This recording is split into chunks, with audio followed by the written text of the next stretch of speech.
Mathematics रो बढ़िया प्रश्न सुनतु। तालाब में पहले एक कमल खिलता है।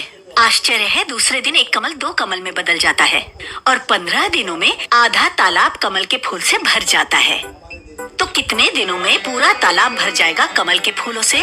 आपण बुझ पाइले से कौन कहले देखंतु से कहउचंती जे प्रथम दिन रे गोटी फूल अछि और सेकंड दिन रे तार द्विगुण हेउची सेटले कि दुटा फूल थर्ड दिन रे जहाँ अछि तार गुण द्विगुण हेउची और फोर्थ दिन रे करी करी कौन 4 द्विगुण केते 8 गुण हेउची तांको कहा कथा जे 15th डे रे 15तम दिन रे अधा भर्ती हेउची माने भर्ती रो अधा हे जाउची राइट ताहले यार नेक्स्ट दिन कौन हम द्विगुण हम और द्विगुण हम ताहले ए दुई को से दुई कटि गला आंसर कौन फुल हे जो माने 16th डे ता पर दिन ही पूरा पॉइंट टा कौन पूरा फुल रे भर्ती हे जीवा।